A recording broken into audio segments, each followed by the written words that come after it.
तो जय हिंद दोस्तों। आज हम लोग शुरू करेंगे मौर्यन एम्पायर के बारे में। ठीक है, तो अब तक हम लोग क्या क्या कर चुके हैं, फिर से एक क्विक रिवीजन कर देता हूँ मैं। तो हम लोग स्टोन एज पढ़ चुके हैं, हड़प्पा पढ़ चुके हैं, वैदिक पीरियड है ना जिसमें पूर्व और उत्तर दोनों हो गया। उसके बाद फिर वैदिक पीरियड के बाद आया जो रिफॉर्म हुआ 6वीं शताब्दी में जैन और बुद्ध के रूप में। उसके बाद फिर हम लोगों ने पढ़ा महाजनपद, अब आ गए हैं महाजनपद के बाद मौर्यन एम्पायर, है ना। तो जैसे आपने देखा मौर्यन एम्पायर में, सॉरी, महाजनपद में कि कैसे महाजनपदों का विकास हुआ, है ना। और मगध अपने आप में एक बहुत बड़ा साम्राज्य बन के मतलब साम्राज्य के रूप में अपने आप को स्थापित किया। ठीक है, तो अब तक हम लोग जो पढ़े थे वो था आपका बृहदर्थ, उसके बाद हर्यंक, उसके बाद था शिशुनाग और लास्ट में जो था नंद, है ना। तो मैंने लास्ट में बताया था, आपको डिस्कस किया था हमने कि नंद में जो घनानंद था उन्होंने कैसे इनका चाणक्य का अपमान किया था, फिर उसका बदला लेने के लिए उन्होंने रेडी किया था इसको, चंद्रगुप्त मौर्य को। वो कहानी काफ़ी फेमस, आप लोग पढ़ते ही हैं। ठीक है, तो यहाँ पे हम लोग क्या पढ़ेंगे, पहले मैं ब्रीफ देता हूँ। एक तो पहला है कि प्रेजेंटेशन बहुत बड़ा है तो उसको देख के डरना नहीं है।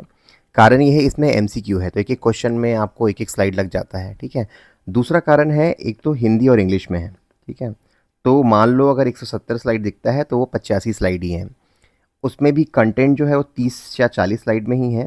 बाकी फिर स्लाइड में वो है PYQ है आपके MCQ के फॉर्मेट में।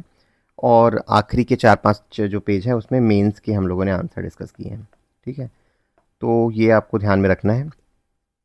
एक्चुअली होलिस्टिक एक व्यू या फिर एक कंटेंट देने का प्रयास रहता है। ठीक है, ताकि आप लोग के पास ऐसा ना लगे कि कुछ छूट गया है, अब इसको कहाँ से देखें। ठीक है, जितना कवर है सफिशिएंट है। ठीक है, डेफिनेटली क्वेश्चन पूछना होगा तो बाहर से आएंगे, लेकिन जो स्टैंडर्ड बुक में रहता है, जो स्टैंडर्ड पढ़ना चाहिए, वो हम लोग कवर कर रहे हैं।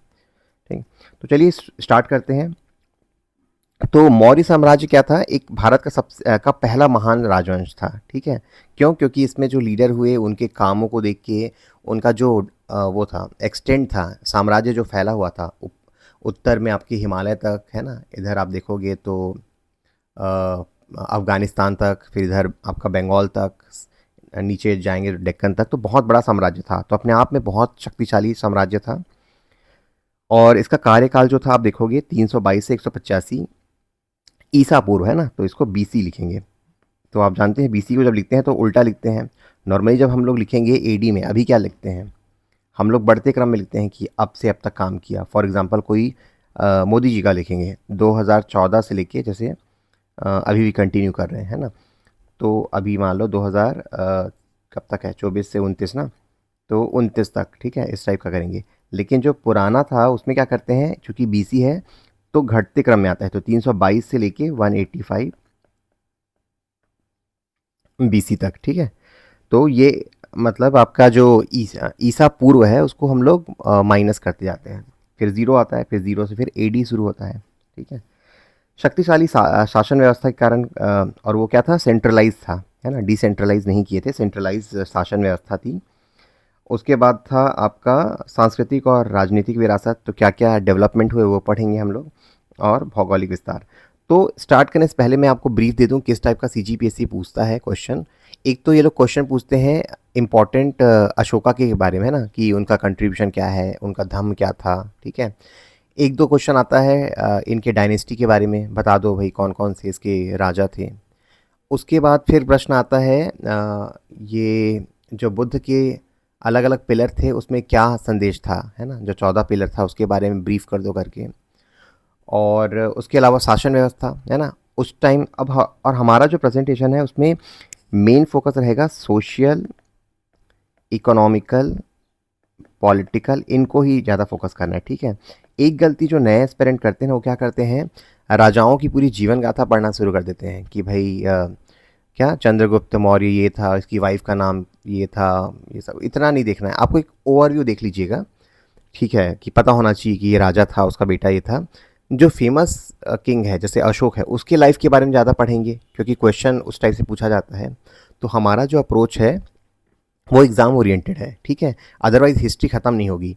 इवन ये जो मैंने बोला कि हम लोग सोशल, इकोनॉमिकल, पॉलिटिकल व्यू पढ़ेंगे, वही पूछा जाता है ना? ये पूछ देगा कि इकोनॉमिकल सिचुएशन कैसी थी? क्या सोर्स ऑफ रेवेन्यू थे आपके मौर्यन पीरियड में, ठीक है? क्या-क्या टैक्सेस लेते थे, तो वो सब हम लोग पढ़ेंगे। सोशल एनवायरनमेंट क्या था? तो जो आपका मेगास्थनीज था, जो आया था, उसने वर्णन किया है, तो उसके बारे में पढ़ेंगे। तो हम लोग को इस व्यू से देखना है ना? पॉलिटिकल व्यू, कैसे उनका शासन व्यवस्था था, क्योंकि यही सब चीज़ें हैं, वो एज़ सिविल सर्वेंट आपके काम आता है।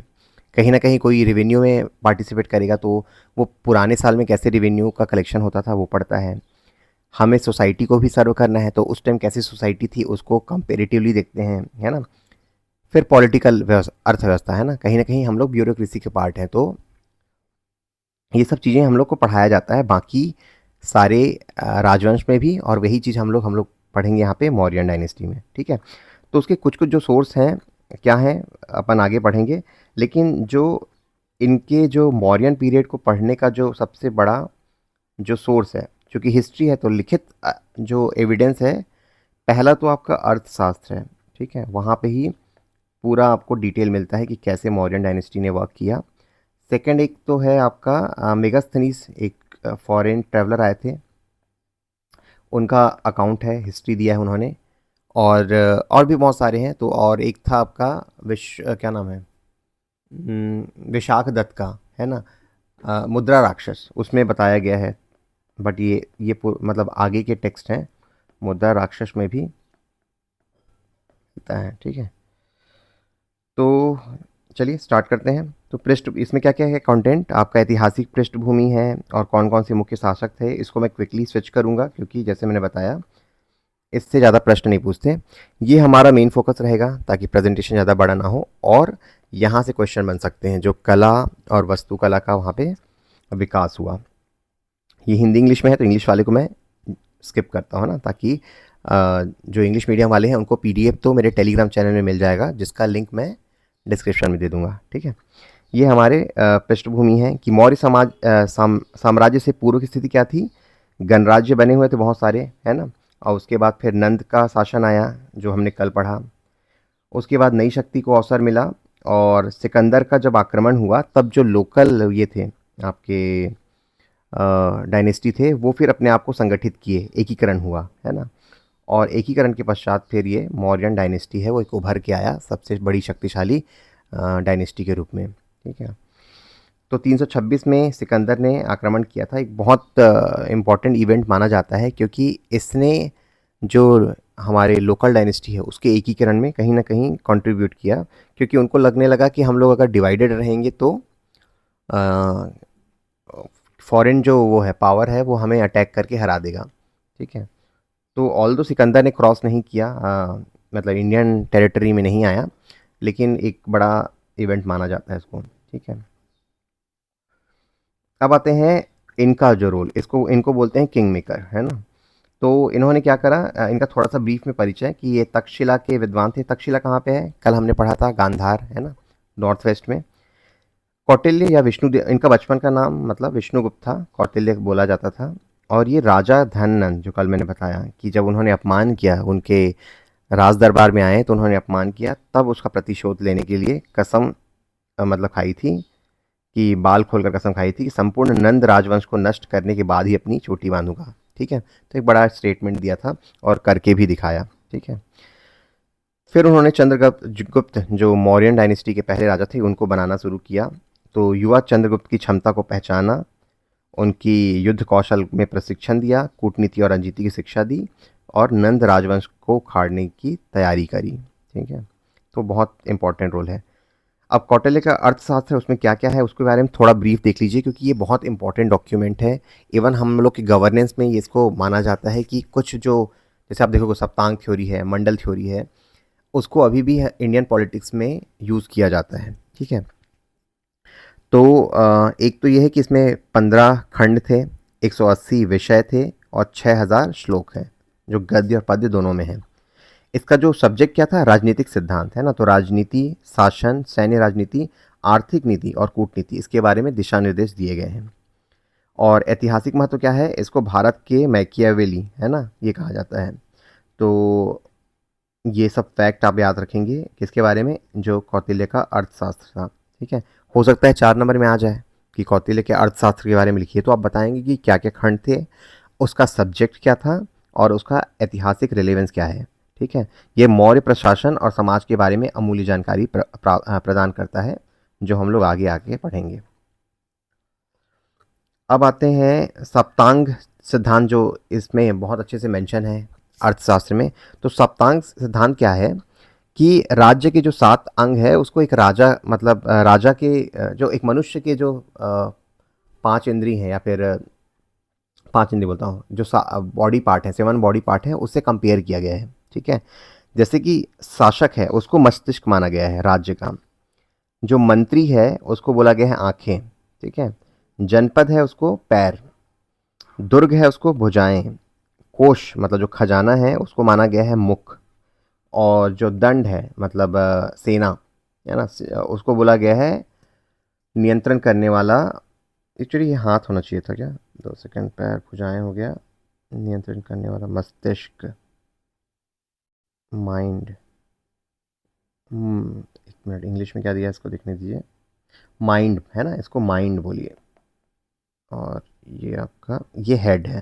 थोड़ा सा ना इसमें हिंदी और इंग्लिश में, राजा जो है वो हेड होता है, और जो सेना है वो मस्तिष्क है आपका। ठीक है।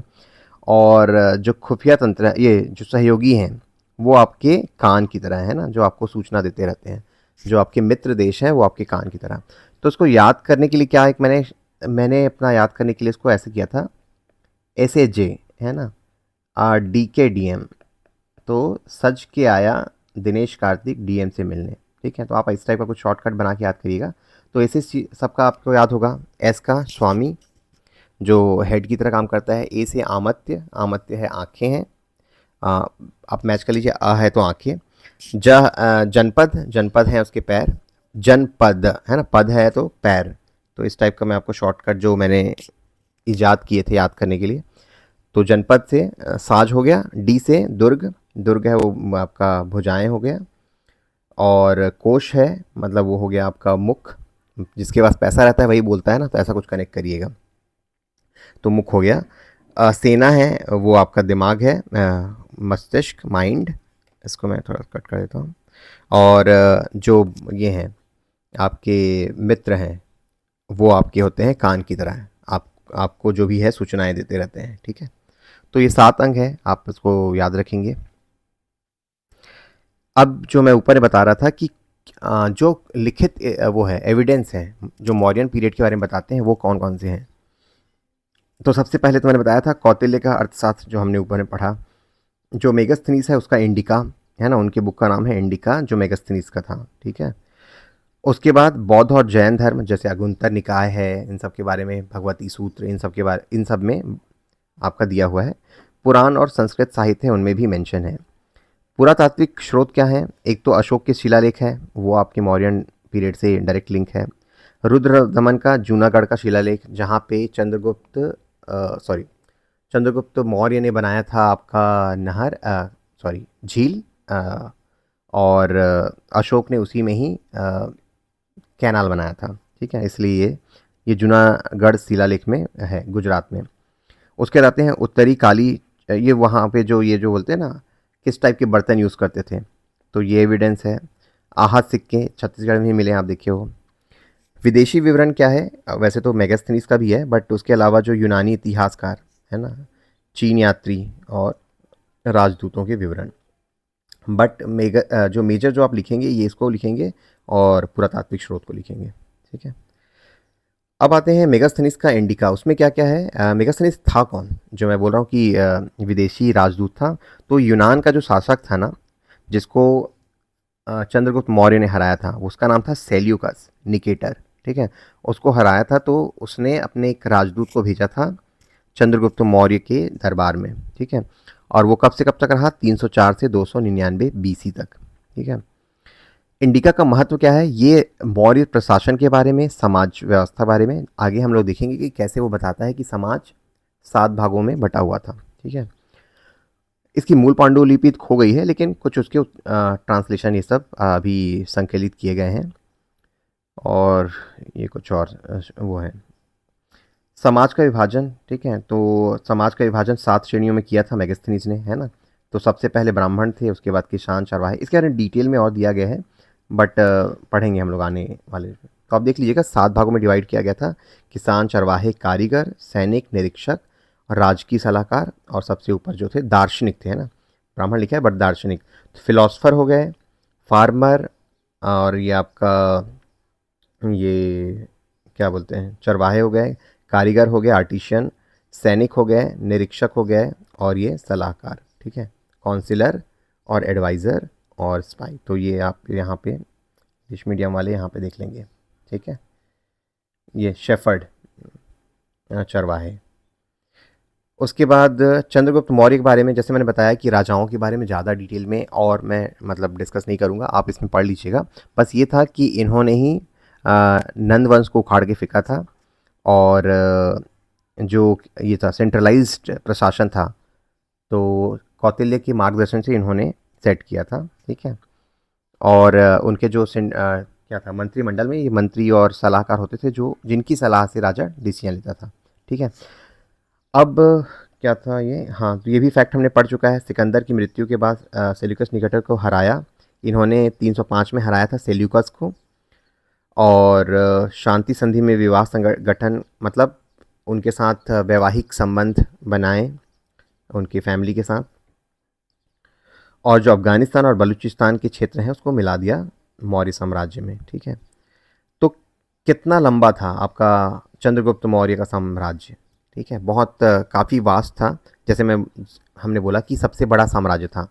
तो इधर आप देखेंगे तो आपका अफ़गानिस्तान और बलूचिस्तान, नॉर्थ में देखेंगे तो आपका ये हिमालय तक, ठीक है, दक्षिण में दक्कन पठार, और आपका हिमालय सॉरी बंगाल तक, ठीक है। तो कुछ इस टाइप का इनका था, ठीक है। दक्कन में आप थोड़ा और नीचे ले जाइएगा, ठीक है। तो ये आपका जो ब्लू में दिख रहा है आपको, ये है आपका चंद्रगुप्त मौर्य का साम्राज्य, मतलब मौर्यन एम्पायर का। कुछ को एक्चुअली अशोक ने भी किया, इसलिए पूरा तो नहीं बोलना चाहिए, बट चंद्रगुप्त मौर्य के टाइम में बस इतना था, डेक्कन पठार के प्लेटू के पास, ठीक है। और राजधानी थी पाटलिपुत्र, ठीक है। तो चंद्रगुप्त मौर्य जो थे, उन्होंने हमेशा, एक्चुअली क्या होता है जब भी हम लोग बुद्ध धर्म मानते हैं तो कन्फ्यूजन होता है कि यार सारे जो मौर्य थे वो भी, क्योंकि अशोक ने बौद्ध धर्म को अपनाया था, लेकिन ऐसा नहीं था कि सारे जो किंग थे मौर्यन डायनेस्टी के, वो बुद्धिज्म को फॉलो किए थे। चंद्रगुप्त जो मौर्य थे उन्होंने इसको जैन भिक्षु बने थे, और कर्नाटक के श्रवण बेलागोला में अंतिम दिन उन्होंने संलेखना के थ्रू मृत्यु प्राप्त की थी, ठीक है। तो एक फैक्ट है जो पूछा जाता है कई बार क्वेश्चन में। और जब उनकी मृत्यु हुई तो बिंदुसार को उन्होंने सिंहासन, मतलब बिंदुसार को सिंहासन में बैठा के उन्होंने जैन धर्म को स्वीकार किया था। फिर आता है बिंदुसार, जो कल मैं आपको याद करा रहा था ना, बिंबिसार और बिंदुसार में बहुत कन्फ्यूजन होता है। तो बिंबिसार जो है वो है आपके हरियांग डायनेस्टी का, और बिंदुसार है वो होता है मौर्य डायनेस्टी का। ये मैं पर्सनली बहुत कंफ्यूज होता था, तो इसको याद करने के लिए मैंने ट्रिक बनाया था चंद्र बिंदु, है ना। चंद्रगुप्त मौर्य के बाद आएगा बिंदुसार, है ना, तो चंद्र बिंदु ऐसा याद रखिएगा। इसको यूनानियों ने क्या बोला, अमित्रोघात या फिर अमित्रोचेटस, ठीक है, शत्रुओं का विनाशक, ये एक फैक्ट के रूप में आता है। जैसे कि चंद्रगुप्त मौर्य को, अब उनको क्या प्रोनाउंस होता नहीं था यूनानियों को, तो वो जो भी प्रोनाउंस करते थे तो अलग ही निकल जाता था, है ना। जैसे ट्रम्प आए थे तो उन्होंने किसका नाम, आई थिंक सचिन तेंदुलकर का नाम, या फिर किसी हमारे इंडियन किसी सेलिब्रिटी का नाम बिगाड़ दिया था।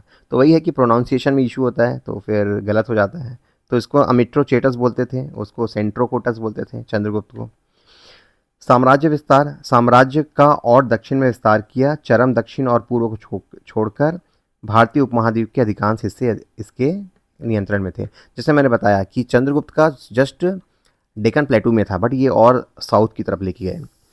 विदेशी संबंध क्या था, सीरिया के एंटियोकस प्रथम और मिस्र के टालमी द्वितीय के साथ राजनीतिक संबंध बनाए, और एंटियोकस से शराब, अंजीर और एक दार्शनिक का अनुरोध किया था। आपको ये फैक्ट याद होगा, बार बार पूछा जाता है।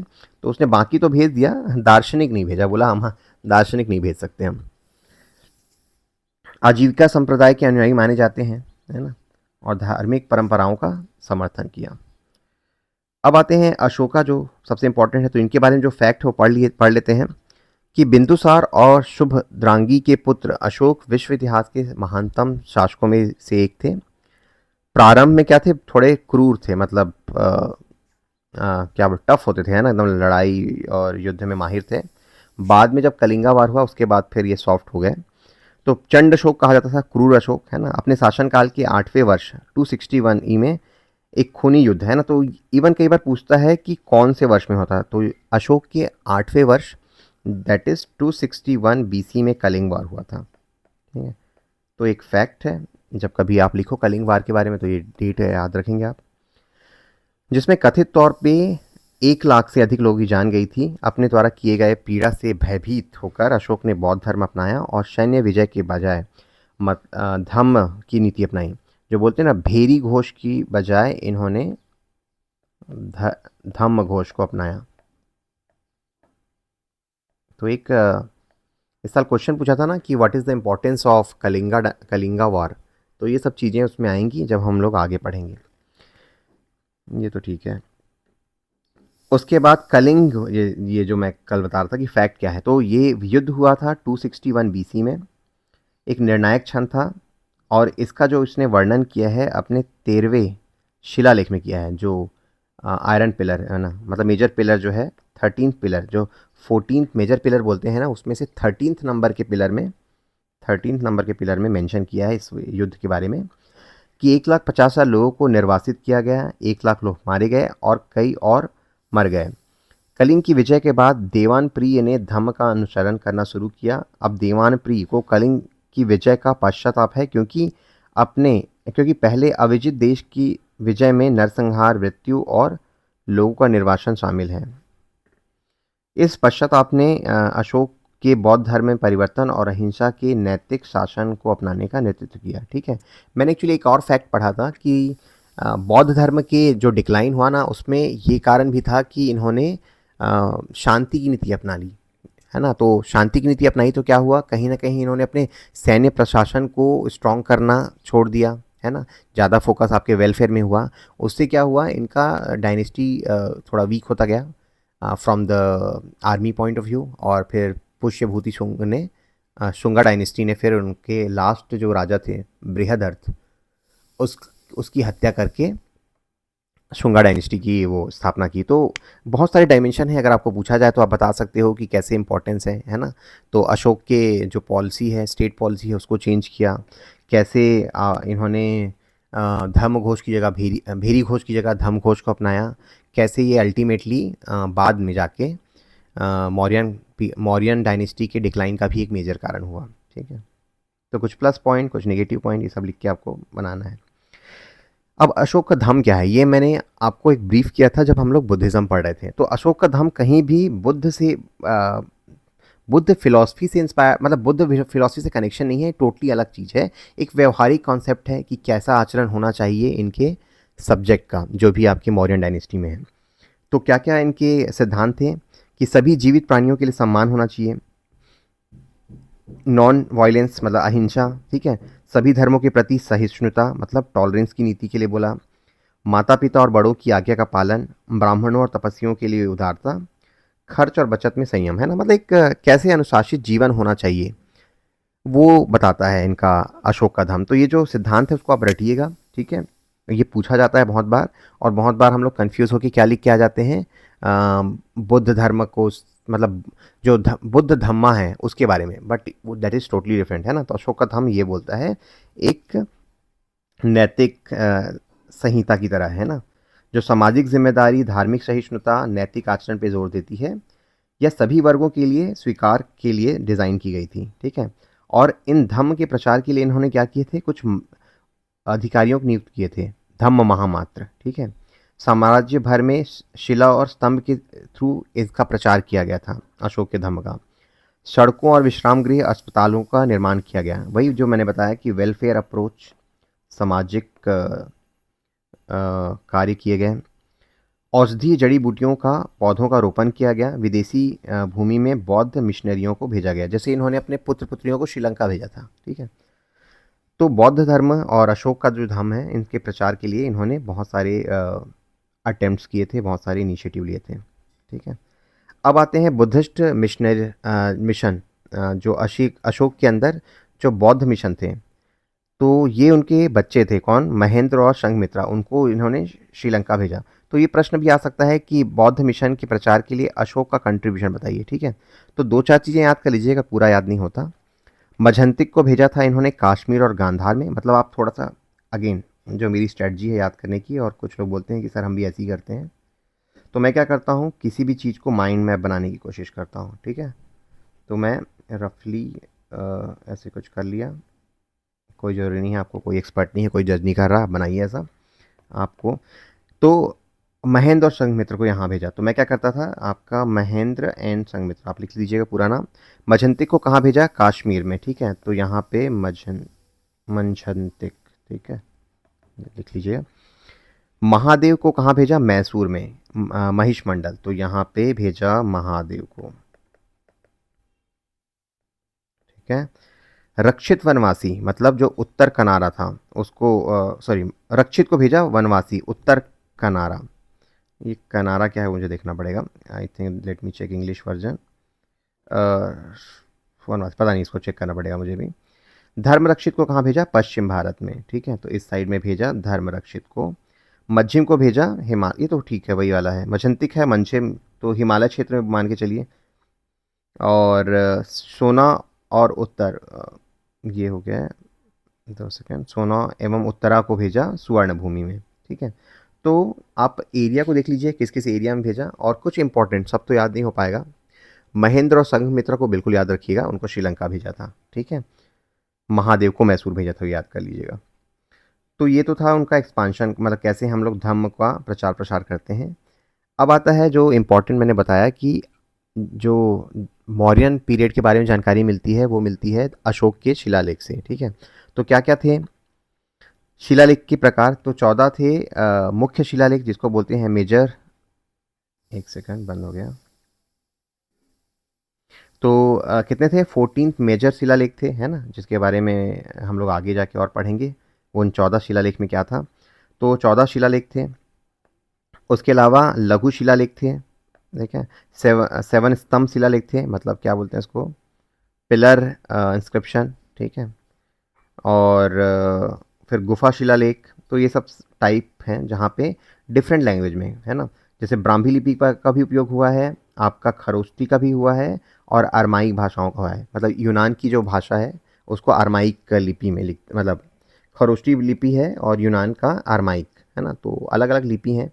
तो क्वेश्चन आता है कि कौन कौन सी लिपि यूज़ हुई है, तो ब्राह्मी, खरोष्टी, अरमाइक, तीनों ही आएगा। अब ये शिलालेख अधिकतम लोगों तक पहुंचाने के लिए प्रमुख व्यापारिक मार्गों में और तीर्थ केंद्रों के साथ रखे गए थे।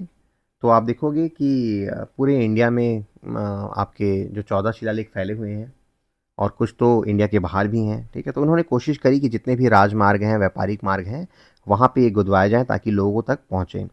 वे अशोक की नीतियों, प्रशासन और समय की राजनीतिक और धार्मिक स्थितियों के बारे में अमूल्य जानकारी प्राप्त प्रदान करते हैं। तो बहुत इंपॉर्टेंट सोर्स ऑफ इन्फॉर्मेशन है। ठीक है, ये जो शिलालेख है। अब आता है जो एग्जाम ओरिएंटेड आता है, 14 शिलालेख। ठीक है, तो ये मेंस में पूछ सकता है कि अशोक के 14 शिलालेख क्या क्या जानकारी देते हैं। तो आपको इसको थोड़ा पाँच पाँच ऐसा, मतलब आप इसको स्टेप वाइज याद कर सकते हैं। पहले 5 के बारे में पढ़िए, जस्ट शिलालेख और उसमें मेन चीज़ क्या था। ठीक है, तो मुझे 4-5 बहुत अच्छे से याद रहते हैं, बाकी में मुझे रटना पड़ता है, और मुझे शॉर्ट नोट्स बना के एग्ज़ाम के पहले याद होना करना पड़ता है, अदरवाइज़ ऐसे 14 तो मुझे भी याद नहीं होते। ठीक है, कुछ कुछ जो है, जो ऑब्जेक्टिव क्वेश्चन में पूछे जाते हैं, वो मेरे को याद है। जैसे 13 है, उसमें कलिंगा वार के बारे में लिखा गया है।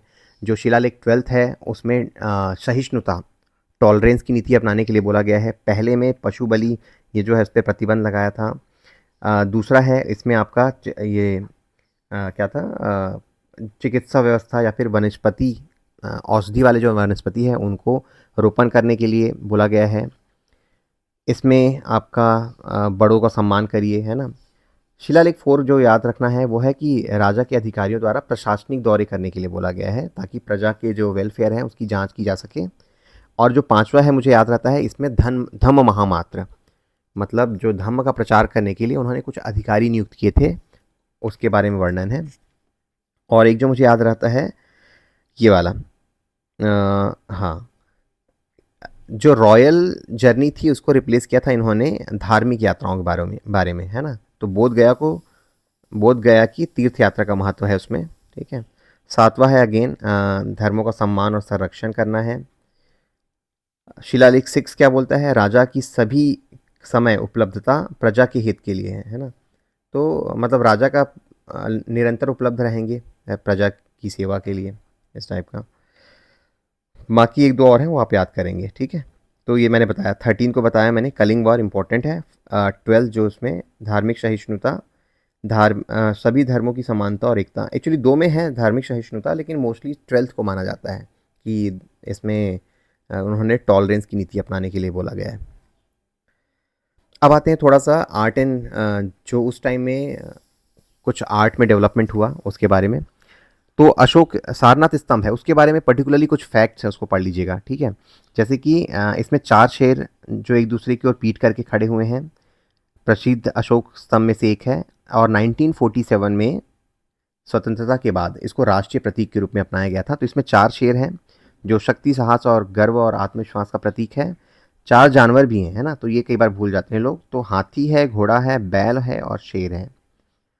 धर्म चक्र है जो बौद्ध शिक्षुओं का, मैंने बताया था ना कि जब उनका वो ज्ञान की प्राप्ति हुई तो सारनाथ में जाके उन्होंने धर्म चक्र परिवर्तन, मतलब ये जो इंसिडेंस है उसको बोला जाता है जब उन्होंने ज्ञान प्राप्ति के बाद पहला उपदेश दिया। तो जो धर्म चक्र है वो सिग्निफाई करता है कि बौद्ध शिक्षा का प्रतिनिधित्व करता है। और लास्ट है पॉलिश किया हुआ बलुआ पत्थर से ही बना है ये। यह स्तंभ उस स्थान को चिन्हित करता है जहां बुद्ध ने ज्ञान प्राप्ति के बाद अपना उपदेश दिया था। कहाँ पे? सारनाथ में, ठीक है। कुछ कुछ फैक्ट मैं आप लोगों के लिए रिवाइज करते चल रहा हूँ।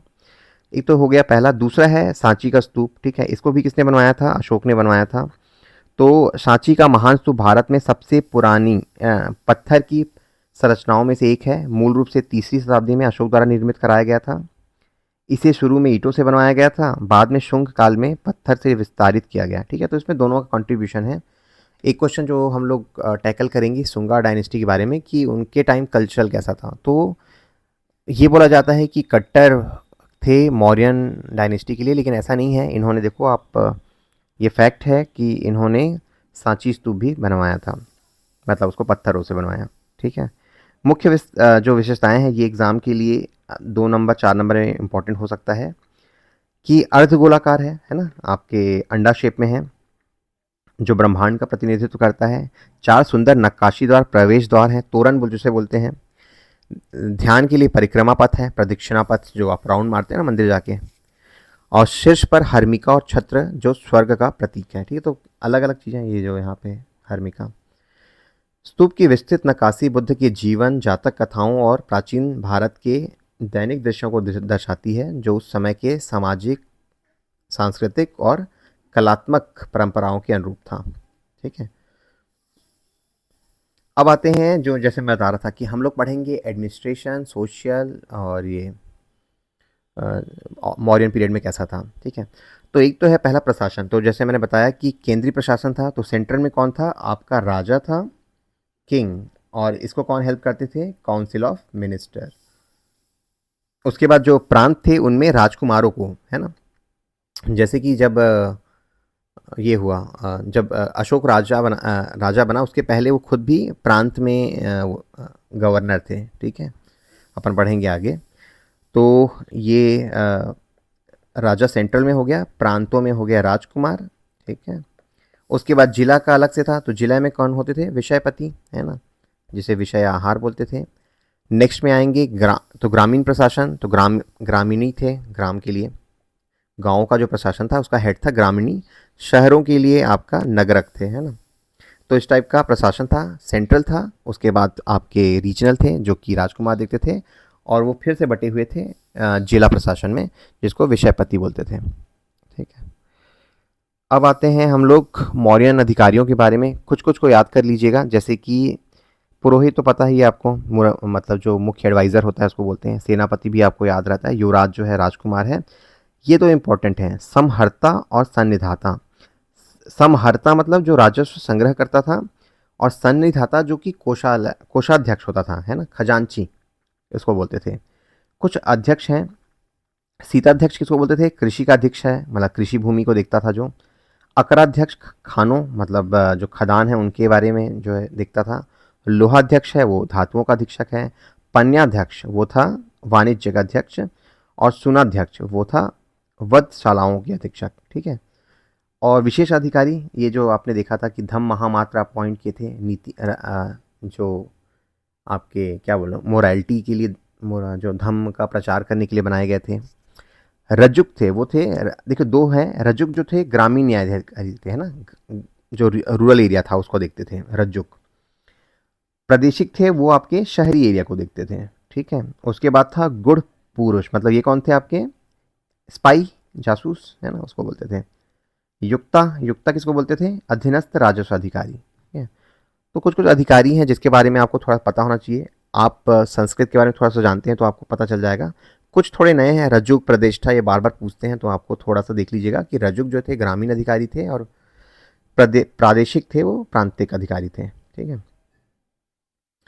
अब आते हैं मौर्यन सैन्य संगठन। अब चूंकि इन्होंने इतना बड़ा साम्राज्य खड़ा किया था तो इनकी सैनिक व्यवस्था भी बहुत अच्छी होगी, तभी कंट्रोल कर पाएंगे पूरा आपके नॉर्थ इंडिया से लेके western India, eastern India, southern India पूरा फैला हुआ था। तो किस टाइप की सैन्य व्यवस्था थी उसके बारे में भी एक छोटा लेख आ सकता है, अभी तक आया तो नहीं। तो चंद्रगुप्त के बारे में बोलते हैं कि उनके पास 6 लाख पैदल सैनिक थे, 30,000 घुड़सवार थे, 9,000 हाथी और रथों से स्थायी सेना बनाई हुई थी। मतलब उनके पास एक स्टैंडिंग आर्मी थी, है ना। तो एक पहला राजवंश है जिनके पास इतनी बड़ी स्टैंडिंग आर्मी थी। और इन्होंने क्या करा हुआ था, 6 समिति बनाया था, 6 समिति जिसमें 5-5 सदस्य थे। तो टोटल 36 जो थे वो लोग कंट्रोल करते थे। तो ये जो 6 समिति थी उसमें क्या क्या था, 4 टाइप के तो पहले वो थे विभाग थे जिनको चतुरांग बल कहा जाता है। एक तो पैदल, घुड़सवार, हाथी, रथ, तो ये हो गया 4। 5वां था गुप्तचर विभाग और 6वां था नौसेना जिसको बोलते हैं नेवी, है ना। तो ये हो गया आपके 6 डिफरेंट समिति में डिवाइड किए थे, ये आपको लिखना होगा, बहुत इंपॉर्टेंट फैक्ट है। और 6 लाख पैदल यात्री, 30,000 घुड़सवार, 9,000 हाथी। तो इसको बार बार पढ़ेंगे तो याद हो जाएगा, है ना। 6 लाख पैदल हैं, 30,000, मतलब आपको पढ़ाते पढ़ाते मुझे याद हो गया।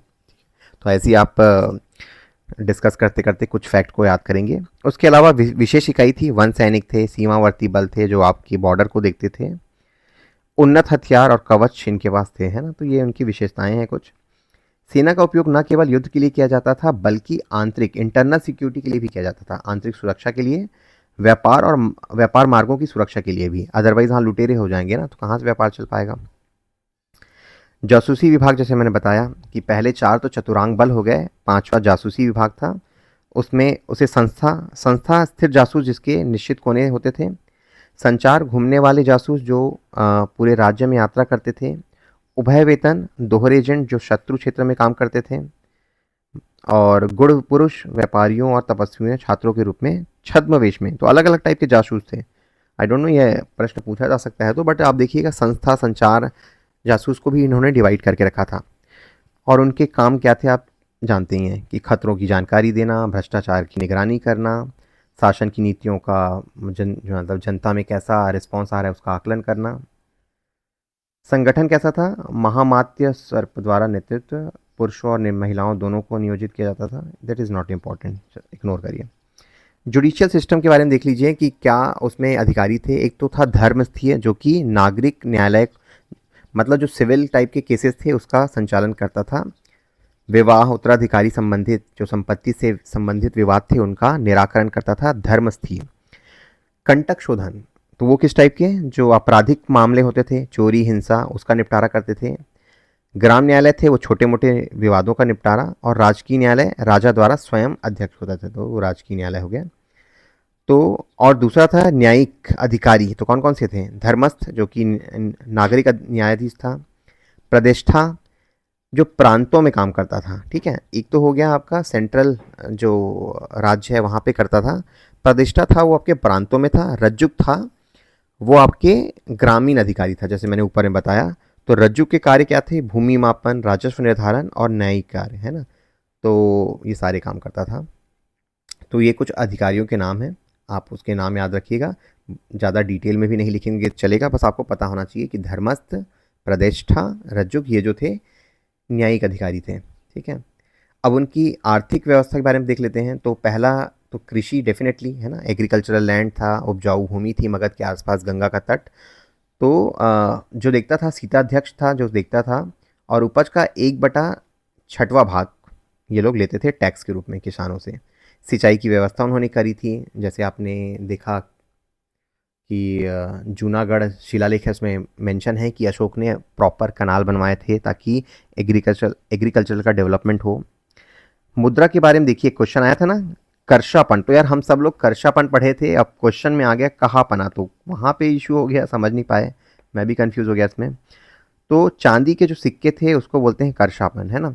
तो एक फैक्ट मैं आपको बताना चाहूँगा, जब भी आप पढ़ो हिस्ट्री को तो जो इकोनॉमिक वाला पॉइंट है, रेवेन्यू वाला पॉइंट है, उस पर अच्छे से जोर दीजिएगा।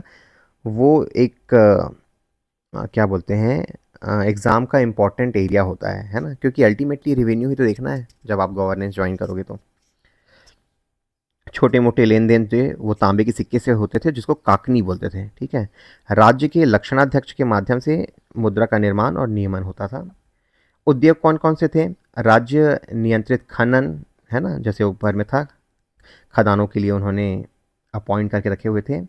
श्रेणियाँ, जो कारीगर थे ना, जिनको आर्टिशन थे, उनका संगठन था जिसको श्रेणी कहा जाता था। लोहे का काम और कपड़े का काम भी होता था। कपड़ा उत्पादन, जहाज, जैसे आपने देखा कि नेवी भी काफ़ी अच्छी थी उनकी। व्यापार में आंतरिक और विदेशी दोनों टाइप के थे। प्रमुख निर्यात, अगर 2 नंबर का क्वेश्चन पूछा जाए तो कपड़े, मसाले और हाथी के दांत शामिल थे।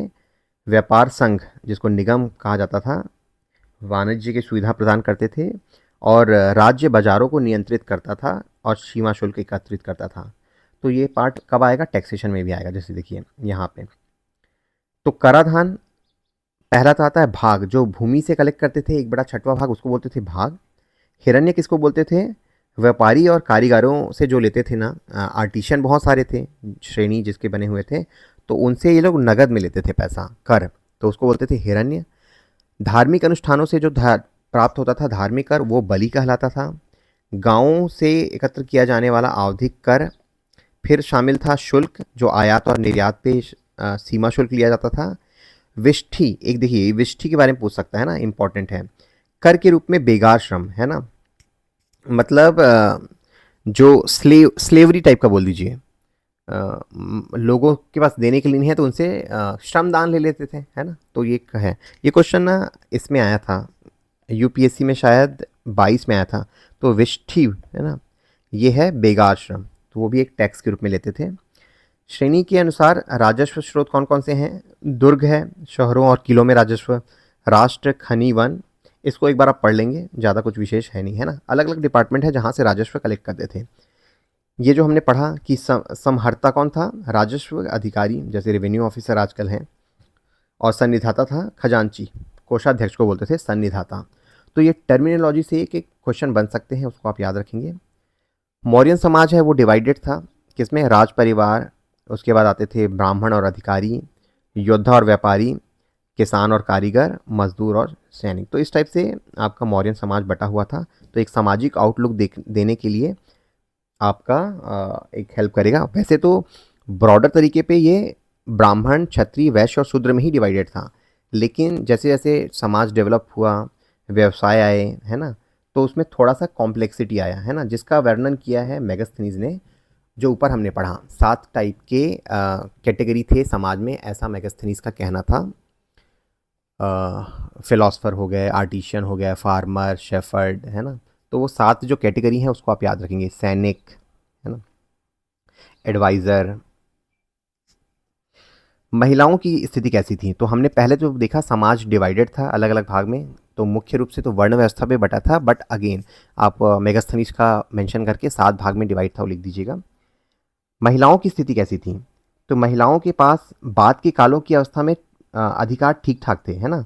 जैसे वैदिक पीरियड में महिलाओं की स्थिति थोड़ी ख़राब थी, लेकिन इसमें बोल रहे हैं कि वैदिक पीरियड की तुलना में तो हालत उतनी अच्छी नहीं थी, बट बेटर था, क्योंकि गुप्ता पीरियड में हम लोग जाएंगे तो आप देखोगे और हालत महिलाओं की स्थिति में काफ़ी डिक्लाइन देखा गया। तो एक तो ये है कि उच्च वर्ग में बाल विवाह आम था, विधवा पुनर्विवाह की अनुमति थी, विशेष रूप से निम्न वर्ग में। सती प्रथा दुर्लभ थी, अर्थशास्त्र में इसका कोई उल्लेख नहीं दिखता। आर्थिक भूमिका क्या है, महिलाएं संपत्ति की मालिक हो सकती थी और विरासत में प्राप्त कर सकती थी, मतलब जो क्या था, पिता की जो संपत्ति थी वो उनको प्राप्त करने का अधिकार था। ये सारी इन्फॉर्मेशन हमें अर्थशास्त्र से मिलता है, ठीक है। वे कृषि, शिल्प और व्यापार में भाग लेती थी। कुछ जासूस, मनोरंजनकर्ता और राजकीय सेवा में भी कार्य करती थी, ठीक है। तो ये कुछ इंपॉर्टेंट फैक्ट हैं। अब देखिए कुछ विशेष श्रेणी थी महिलाओं का, तो अनिष्कासिनी, अभिजात घरानों की एकांत महिलाएं, ठीक है। मतलब जो शादी नहीं, क्या था, स्वतंत्र महिलाएं थी, उनको क्या बोलते थे, ये अभिजात घरानों, इंग्लिश में क्या बोलते हैं, 2 minute, let me, secluded women of elite house hold, मतलब जो मतलब मैरिड नहीं हैं, अविवाहित रहती हैं, है ना, बड़े घरानों की, उनको फिर ये बोलते थे अनिष्कासिनी।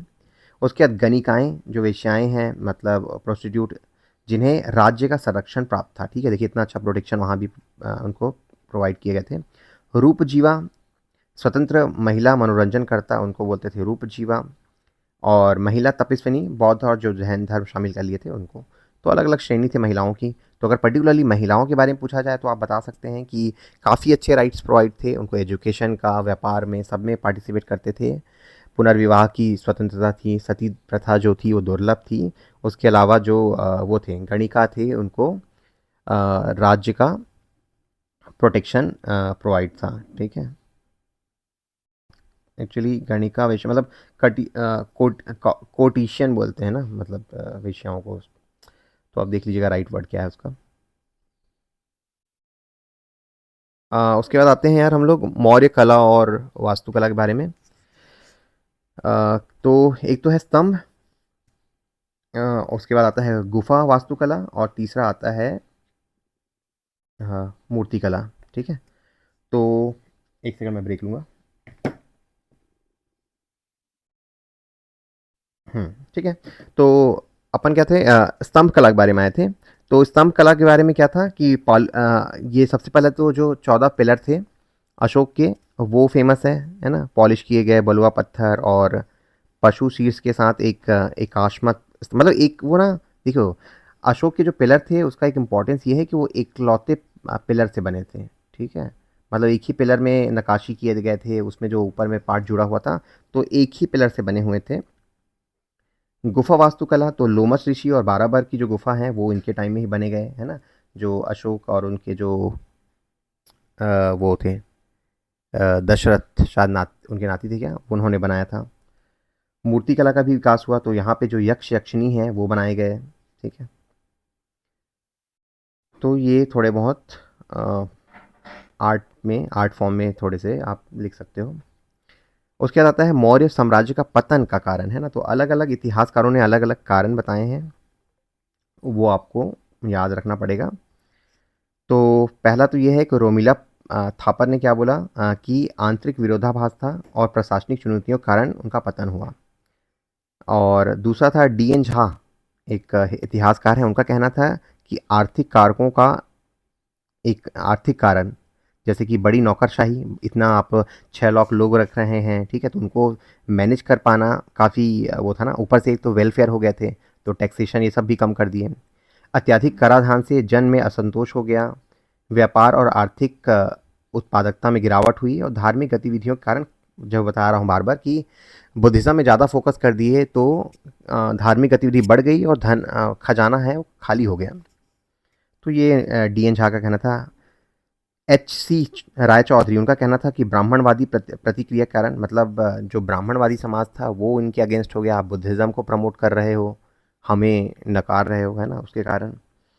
तीसरा था विंसेंट स्मिथ का कहना था कि बाद में शासकों की कमजोरी का सिद्धांत, है ना। या देखो युद्ध करते रहो तो युद्ध कौशल आपका प्रवीण होता है, बाद में जब इन्होंने धम्म की स्थिति मान ली तो बाकी शासक उतने स्ट्रांग नहीं हो पाए, जैसे अशोक था, बिंदुसार था, है ना, या फिर आपका चंद्रगुप्त मौर्य थे। नीलकंठ शास्त्री बोलते हैं ज़्यादा सेंट्रलाइजेशन होना भी एक कारण था, और हेमचंद राय चौधरी बोलते हैं सामाजिक और धार्मिक कारकों का सिद्धांत, मतलब, है ना। तो देख लीजिएगा इसमें काफ़ी डिटेल में बोला है कि बौद्ध नीतियों के खिलाफ ब्राह्मणवादी प्रतिक्रिया हुई जो इनके पतन का कारण बना। अशोक की अहिंसा की नीति ने सैन्य तत्परता को कमज़ोर किया। विविध आबादी के बीच राष्ट्रीय चेतना का अभाव और ये सब चीज़ें। और राजनीतिक कारण क्या हो सकते हैं? प्रांतों में विद्रोह हुए, साम्राज्य का कई शासकों के बीच विभाजन हो गया और अत्यधिक केंद्रीकरण के कारण शासन चलाना कठिन हुआ। तो 3-4 चीज़ें आप देखोगे क्या चीज़ उभर के आई। एक तो पहला है इनका धार्मिक नीति, अत्यधिक बौद्धिज़्म के चलते ब्राह्मणिज़्म को नेग्लेक्ट किया गया तो विरोधाभास हुआ। दूसरा था कि सेंट्रलाइजेशन था तो प्रांतों को कंट्रोल कर पाना डिफ़िकल्ट होता है। तीसरा था जो नीचे सक्सेसर हुए वो उतने स्ट्रांग नहीं हुए, उनको युद्ध कला में उतना महारत हासिल नहीं था। और आर्थिक नीति है ना, इतना इन्होंने आपका धार्मिक गतिविधि करे कि खजाना ही खाली हो गया। ठीक है, अब आते हैं हम लोग क्या करते हैं, PYQ करते हैं। तो PYQ क्विकली भगाऊंगा ताकि आपको वीडियो लंबा ना हो। वैसे भी मौर्यन डायनेस्टी इतना लंबा है ना कि इतना टाइम तो देना बनता ही है ना। तो पहला क्वेश्चन है कि प्रथम भारतीय साम्राज्य स्थापित किया गया था। साम्राज्य की बात कर रहा है, तो पहला साम्राज्य जो स्थापित किया था चंद्रगुप्त मौर्य ने, जो मौर्यन डायनेस्टी था। ठीक है, तो option C is the right answer. यूनानी लेखक जस्टिन द्वारा किए गए सैंड्रोकोटस कहा गया। किसको सैंड्रोकोटस कहा गया? तो आपको याद होगा मैंने बोला था अमित घात और सैंड्रोकोटस। तो सैंड्रोकोटस कहा गया था चंद्रगुप्त मौर्य को। कंफ्यूज नहीं होंगे ना, चंद्रगुप्त प्रथम आपका गुप्ता डायनेस्टी वाला है, तो यहाँ पे चंद्रगुप्त मौर्य को कहा गया था, जिसका एक्सप्लेनेशन आपको यहाँ मिलेगा। नेक्स्ट क्वेश्चन है हाँ, तो सेंट्रोकोटस तो हो गया, अमित्र घात बोला गया था बिंदुसार को। ठीक है,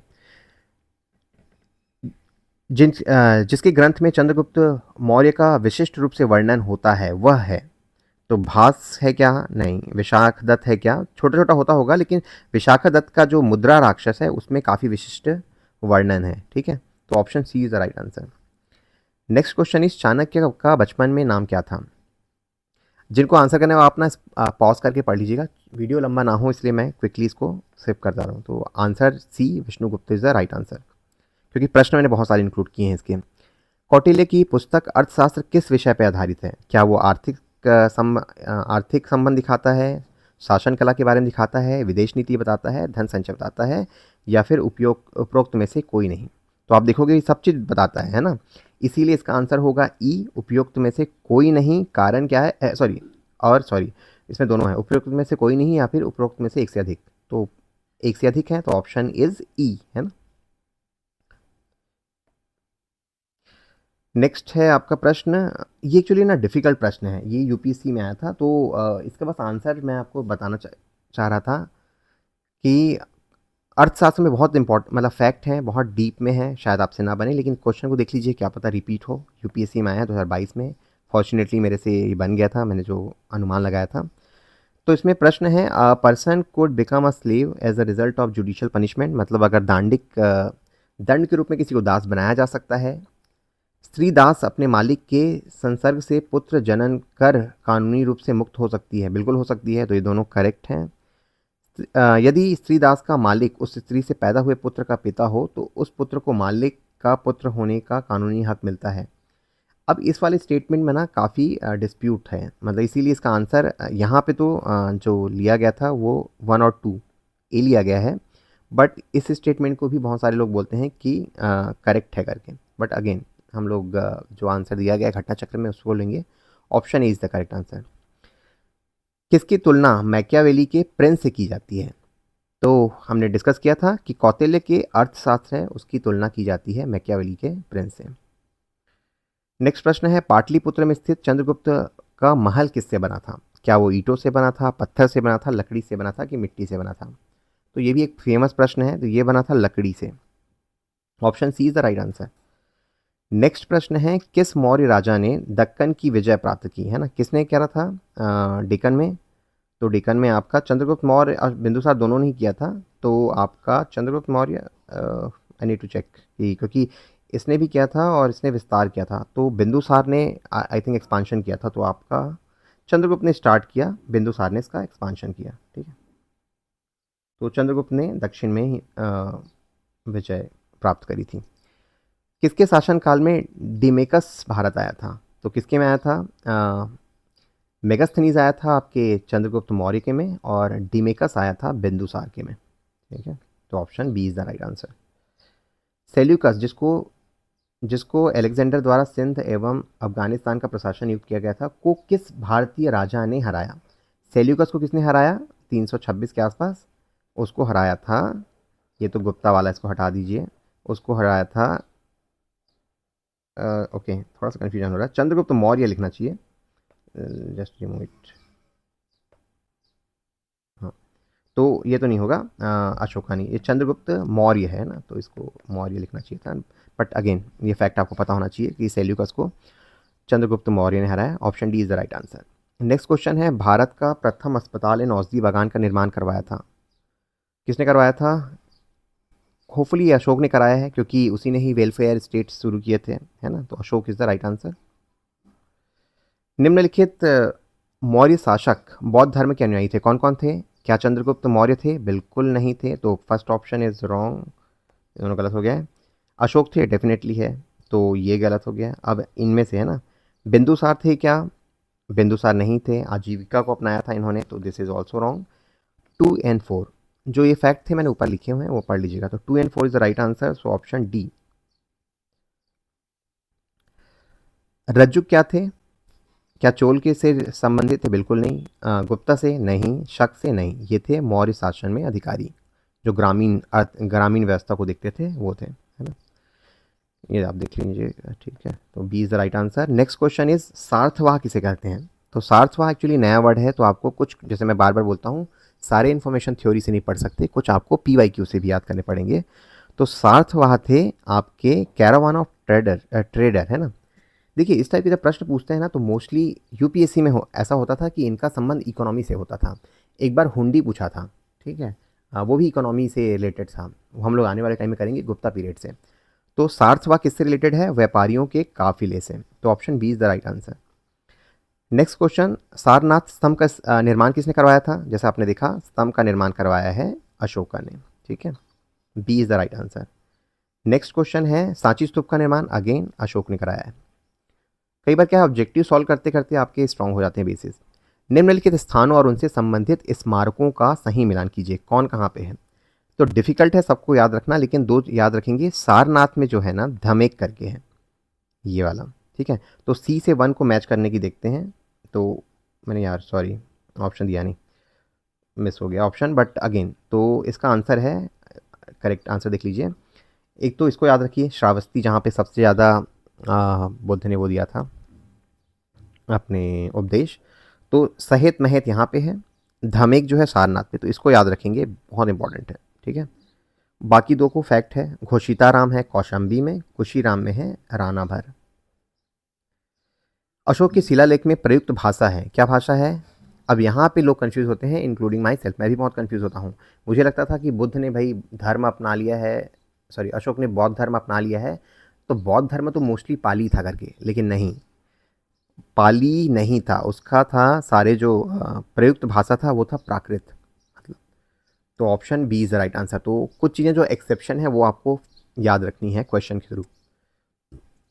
उसके बाद आते हैं नेक्स्ट क्वेश्चन, अशोक के अभिलेखों में को सर्वप्रथम किसने पढ़ा? ये UPSC में इतनी बार पूछा है, ठीक है, तो और स्टेट एग्जाम में भी, तो जेम्स प्रिंसेप, ये फैक्ट आप याद रखेंगे, ठीक है, कब पढ़ा? 1837 में, मतलब डी कोड जो कर पाया उसके जो स्तंभ है उसको। वह स्थान जहाँ पे प्राक अशोक ब्राह्मी लिपि का उपयोग का पता चलता है, कहाँ पे पता चलता है? ये भी एक फैक्ट आपको याद रखना है, ये पता चलता है अनुराधापुर, जो कि श्रीलंका में है, ठीक है, तो 4वीं शताब्दी में ये शिलालेख था, तो option B is the right answer. Next प्रश्न है, अशोक अपने शिलालेखों में सामान्यतः किस नाम से उल्लेख हुआ है? क्या चक्रवर्ती है? नहीं। धर्मदेव? नहीं। धर्मकीर्ति? नहीं। ये है प्रियदर्शी, है ना, प्रिय नाम दर्शी बोलते थे, तो option D is the right answer.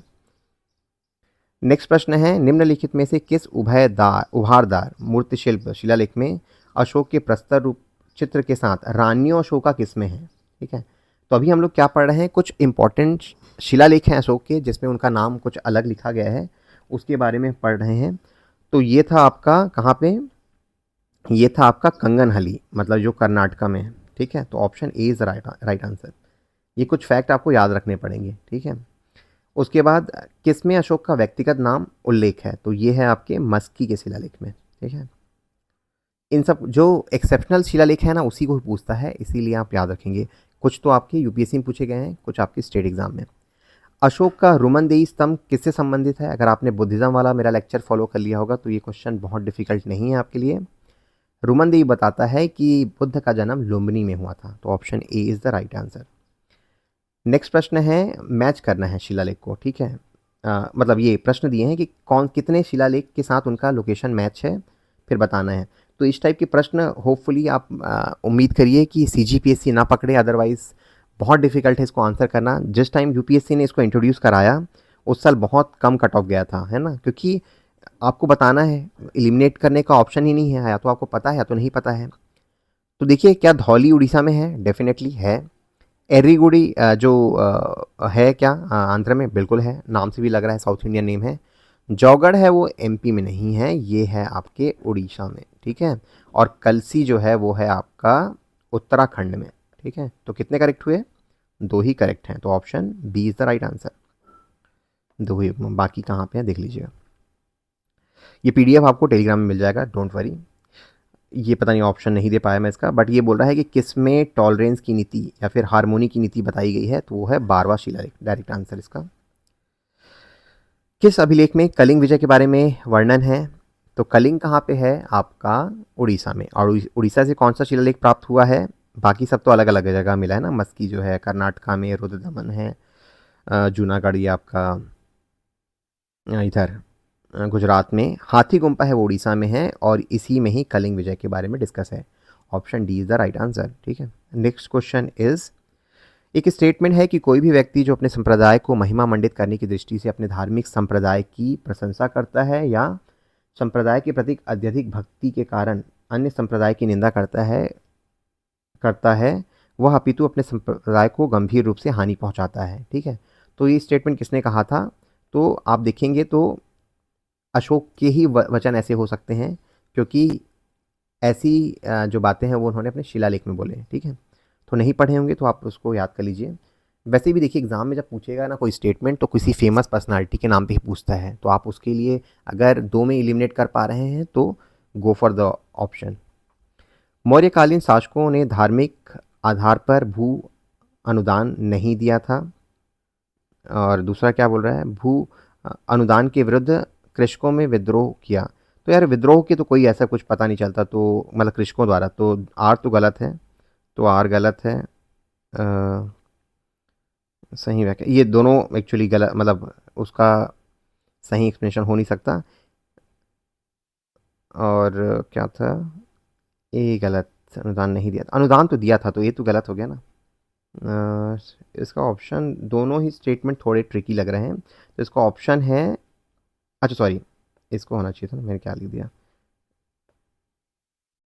विद्रोह किया, तो ये ऑप्शन सी है ना, तो ये तो नहीं किया था अनुदान। इन्होंने धार्मिक आधार पर ही नहीं किया था, इन्होंने आपके वेलफेयर की तरीके से भू अनुदान किया था।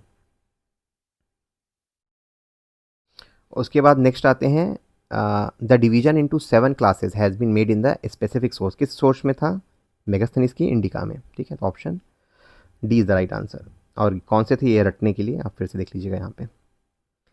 मौर्य काल में टैक्स को छुपाने, चोरी करने में क्या दंड था? तो उस टाइम बहुत हार्श दंड था, दैट इज मृत्युदंड, है ना, ऑप्शन ए।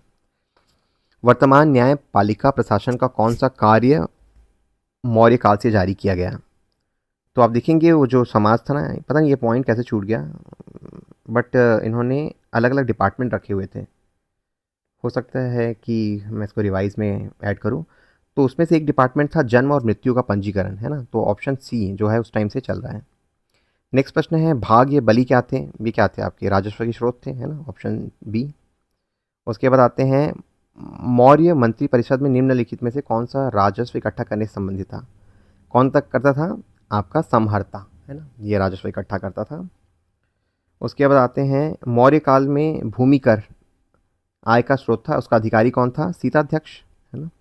उसके बाद अर्थशास्त्र के अनुसार मौर्यकालीन न्याय व्यवस्था से संबंधित अधिकारी कौन थे?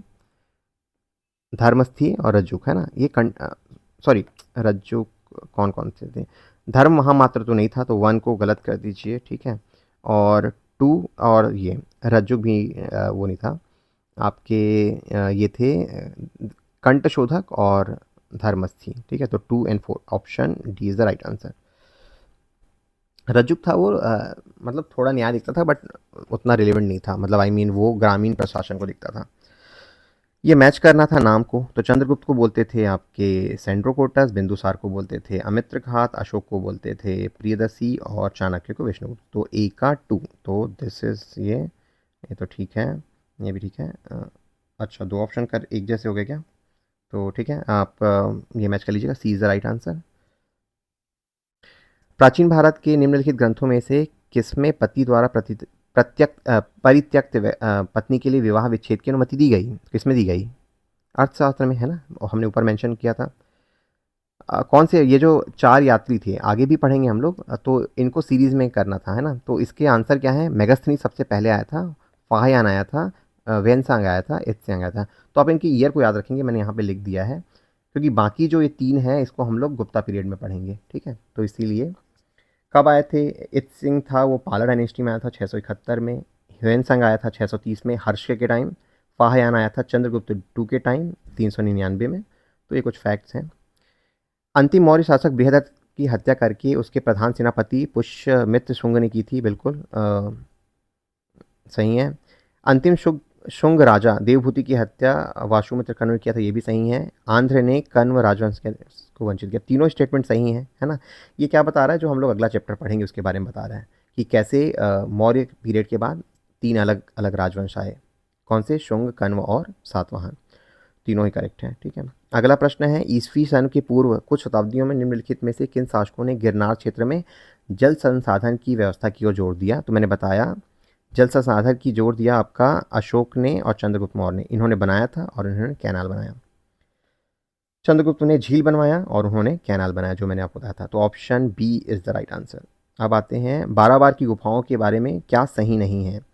तो आप देखोगे तो ये 6वीं शताब्दी में बना है, लिखा है गलत। ये तो आपको अशोका ने बनाया ना, तो ये ये तीसरी शताब्दी में बना था, है ना, तीसरी शताब्दी में।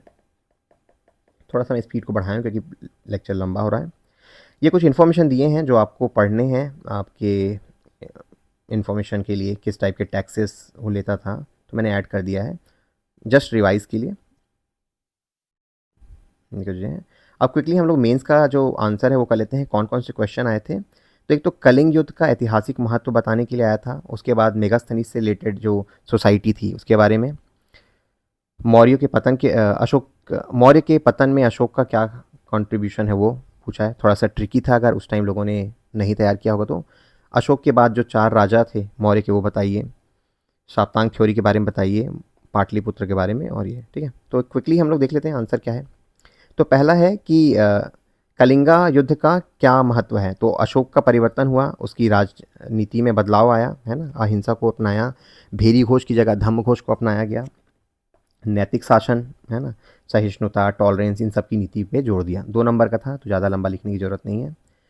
मेगास्थनीज के अनुसार जो उस टाइम समाज था वो कैसा था? तो पहला तो है सप्त विभाजन, 7 पार्ट में डिवाइड था, वो लिखेंगे। वंशानुगत था व्यवसाय, है ना, यहाँ पे क्या हुआ था? पिता का व्यवसाय वही पुत्र करता था। उसने बोला था स्लेवरी नहीं थी, दासता का अभाव था, मतलब वहाँ पे दास बना नहीं था, बट ये थोड़ा विवादित है ना। बट चूंकि मेगास्थनीज ने बोला है तो आप लिख सकते हैं। सादगी और व्यवस्था के प्रति प्रेम, मतलब जो जीवन था सुव्यवस्थित था, और ब्राह्मण को उच्च स्थान प्राप्त था, दार्शनिकों को, ठीक है। उसके बाद प्रश्न है, अशोक की नीतियाँ किस टाइप से मौर्य साम्राज्य के पतन के लिए वो थी? तो पहला तो यह है शांतिवादी नीति, जिसके चलते उन्होंने क्या किया? मौर्य सेना है वो कमज़ोर हो गया। वित्तीय दबाव, इतने सारे रिलीजियस वर्क किए कि खजाना खाली हो गया। ब्राह्मणवादी प्रतिक्रिया, बौद्ध धर्म को इतना इंपॉर्टेंस दिया कि ब्राह्मण लोग नेग्लेक्टेड फील करने लग गए। सेंट्रलाइज्ड नौकरशाही थी, और धार्मिक उत्साह, है ना।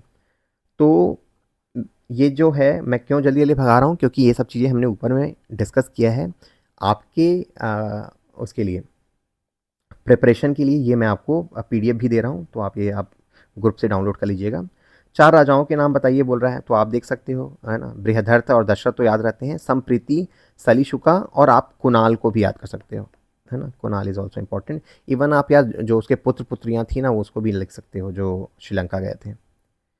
कमिंग टू नेक्स्ट क्वेश्चन, सप्तांग थ्योरी के बारे में। इसके बारे में तो पूरा डिटेल में हमने पढ़ा। सात जो राजा के जो मतलब एक मनुष्य का जो बॉडी पार्ट है उसको कैसे हम लोग क्या बोलते हैं, जो राज्य के जो अंग हैं वो कैसे आदमी का जो वो है विभिन्न अंग है उसको वो करता है, डिनोट करता है ना।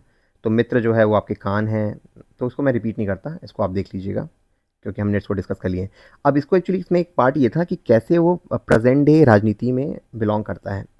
तो आप देखेंगे कि जो स्वामी है वो कौन है, राष्ट्रपति या प्रधानमंत्री। अमात्य कौन है, काउंसिल ऑफ मिनिस्टर। जनपद कौन है, जो एरिया डिफाइंड है उस एरिया का। दुर्ग क्या है, आपकी राजधानी। कोष क्या है आपका, रेवेन्यू जो वित्त मंत्रालय है। दंड क्या है, ये जो हमारे तीनों आर्म फोर्स है। मित्र कौन से हैं, हमारी विदेश नीति के तहत जो हमारे दोस्त हैं, है ना। उसके बाद मेगास्थनीज ने क्या किया था, किस टाइप से शहरी व्यवस्था थी। देखिए ये यहाँ पे कवर हो गया जो मैं बोल रहा था। तो इंडिका के आधार पे पाटलिपुत्र का मौर्य प्रशासन ये जो 5-5 के 6 ग्रुप में डिवाइड था। तो एक औद्योगिक कला को देखता था डिपार्टमेंट, विदेशी प्रशासन को देखता था, जन्म और मृत्यु का पंजीकरण, व्यापार और वाणिज्य को देखता था, निर्मित वस्तुओं को देखता था, और एक मूल्य का 10वां हिस्सा एकत्र करना। तो ये अलग अलग परिषद बने हुए थे जो कि 5-5 लोग थे उसमें, और इस टाइप से इनका एडमिनिस्ट्रेशन था, ठीक है। तो ये अलग अलग डिपार्टमेंट हैं, बोर्ड्स बनाए थे, उसको याद कर लीजिएगा। उसके बाद आते हैं मौर्य प्रशासन ने राजस्व को अधिकतम करने और राज्य कल्याण सुनिश्चित करने के लिए कुछ आर्थिक नियंत्रण बनाए। तो ये आपके इम्पोर्टेंट हैं, जैसे राज्य का स्वामित्व, खानों वानों वहाँ से टैक्स लिए, कराधान लिए, कहाँ कहाँ से टैक्सेशन लिए, जो हमने ऊपर में पढ़ा, ठीक है। ये कुछ प्रैक्टिस क्वेश्चन है, इसके क्वेश्चन के आंसर करने की कोशिश कीजिएगा अगर हो पाता है तो, अदरवाइज छूटता है तो जब हम लोग रिवीजन मॉड्यूल चलाएंगे तो इसका आंसर करेंगे, ठीक है। मैंने कोशिश करी है आप लोगों के लिए कुछ एनालिटिकल टाइप के क्वेश्चन देने का, जैसे कि मौर्य साम्राज्य को केंद्रीकृत प्रशासनिक प्रणाली का आलोचनात्मक परीक्षण कीजिए, मतलब क्या क्रिटिसाइज कर पाओगे, मतलब जो उसका सेंट्रलाइज एडमिनिस्ट्रेशन था उसके बारे में। अशोक के धम्म ने कैसे मौर्यन पॉलिटी को इन्फ्लुएंस किया, उसके विदेश नीति को इन्फ्लुएंस किया, वो देखिए। मौर्य प्रशासन में नौकरशाही की संरचना के बारे में लिखिए और उनकी भूमिका लिखिए। मौर्यकालीन अर्थव्यवस्था के राजस्व स्रोतों और स्वरूप को लिखिए। तो थोड़े डिफिकल्ट टाइप के प्रश्न लग रहे हैं आपको, और जानबूझ के ही डिफिकल्ट बनाया गया है ताकि आप अभी टाइप के जो क्वेश्चन आ रहे हैं उसके लिए रेडी रहें, ठीक है। तो ये 2 और क्वेश्चन हैं, तो आप इसको करके करने की कोशिश कीजिएगा, और जब हम लोग रिवीजन करेंगे तो उसको और पढ़ेंगे, ठीक है। तो अभी के लिए थैंक यू, और बाकी चीज़ें हम लोग नेक्स्ट लेक्चर में देखते हैं।